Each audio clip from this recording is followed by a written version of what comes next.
Blueberries by Robert Frost.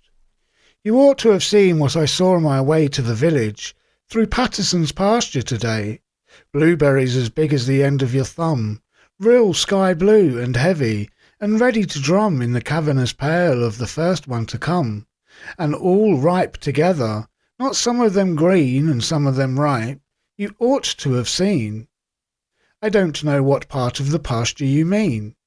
You know where they cut off the woods. Let me see. It was 2 years ago. Or, no, can it be no longer than that? And the following fall the fire ran and burned it all up but the wall. Why, there hasn't been time for the bushes to grow. That's always the way with blueberries, though. There may not have been a ghost of a sign of them anywhere under the shade of the pine. But get the pine out of the way, you may burn the pasture all over until not a fern or grass blade is left, not to mention a stick, and presto, they're all up around you as thick and hard to explain as a conjurer's trick. It must be on charcoal that they fatten the fruit. I taste in them sometimes the flavour of soot, and after all really they're ebony skinned. The blue's but a mist from the breath of the wind, a tarnish that goes at a touch of the hand, and less than the tan with which pickers are tanned. Does Patterson know what he has, do you think? He may and not care, and so leave the chewink to gather them for him. You know what he is. He won't make the fact that they're rightfully his an excuse for keeping us other folk out. I wonder you didn't see Lauren about. The best of it was that I did.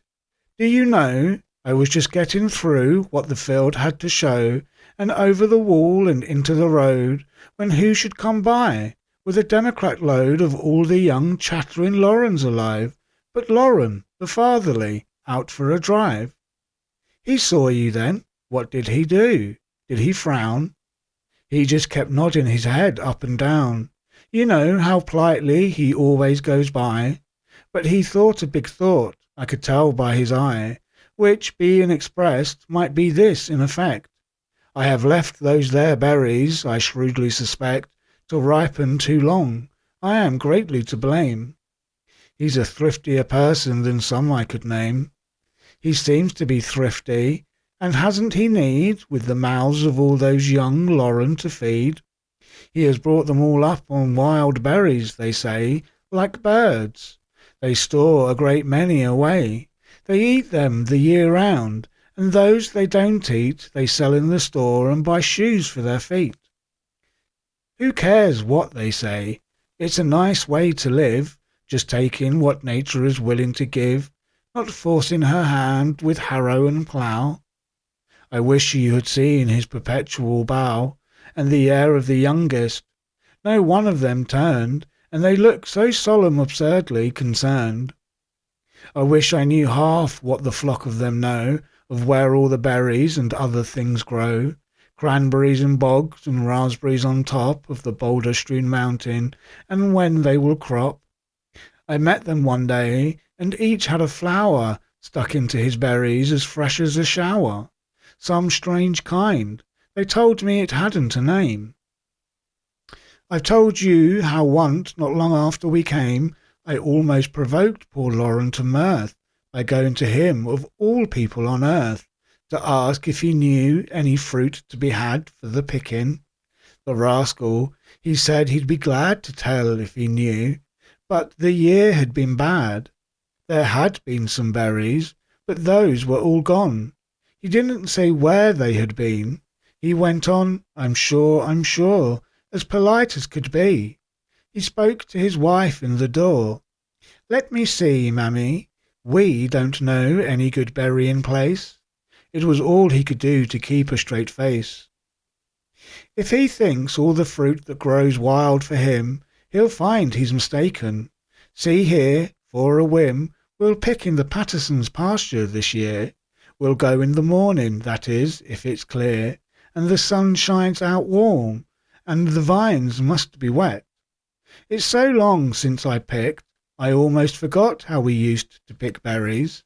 We took one look round, then sank out of sight like trolls underground. and saw nothing more of each other, or heard, unless when you said I was keeping a bird away from its nest, and I said it was you. Well, one of us is.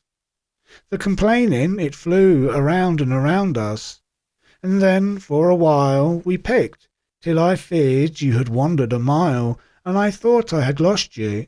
I lifted a shout, too loud for the distance you were, it turned out, for when you made answer your voice was as low as talking. You stood up beside me, you know. We shan't have the place to ourselves to enjoy, not likely when all the young Lorens deploy. They'll be there tomorrow, or even tonight. They won't be too friendly, they may be polite, to people they look on as having no right to pick when they're picking. But we won't complain. You ought to have seen how it looked in the rain, the fruit mixed with water in layers of leaves, like two kinds of jewels, a vision for thieves.